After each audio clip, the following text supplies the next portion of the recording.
Do not let your children stay the night anywhere ever. No matter how much you think you trust someone or how much you think you know someone, you do not know them.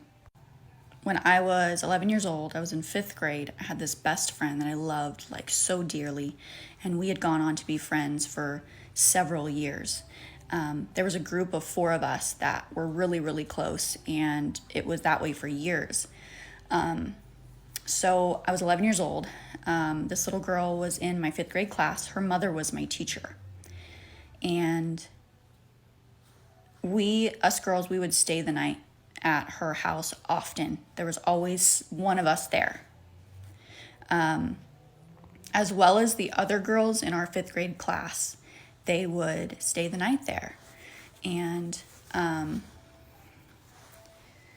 11 years old, I was being molested by her father while she was in the room, or the sister was in the room next door, or the mom was in the kitchen. I was brutally molested by this man, and it was so strange because it was like almost like it was normal for this to be happening, and I don't know how he never got caught. I didn't end up saying anything until years later to my mother.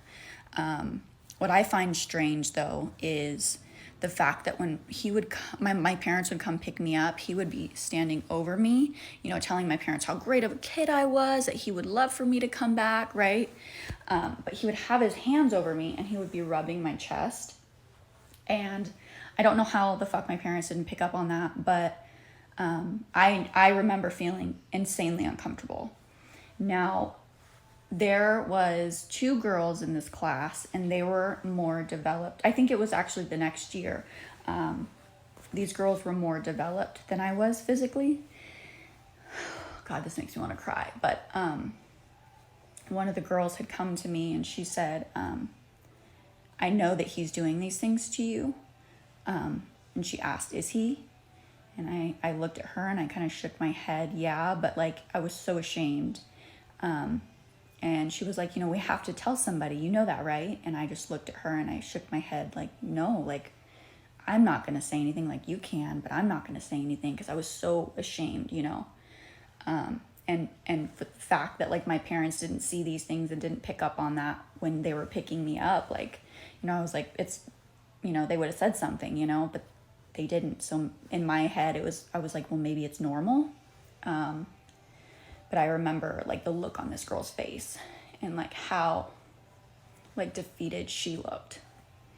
And it was the whole 5th grade class, all the girls in my 5th grade class were being molested by my best friend's father, my teacher's husband. I never told her, and eventually I just stopped talking to her and her family. If you ever see this, you'll know who you are. I just want you to know that I love you so much and that you didn't do anything wrong. And I love your mom and I love your sister. But your dad changed my life. And, it's made me stronger because I'm a mom and I have 2 children. And I would never let them stay anywhere ever, no matter how much I trusted anyone. Because you just never know. So from mother to mother, we just can't let our babies, no matter how much we trust somebody, we just can't put them in the hands of other people because nobody will love them the way that we do. Nobody will protect them the way that we do. So just be cautious, mamas and daddies too. Look for the signs, talk with your children. But that's my story.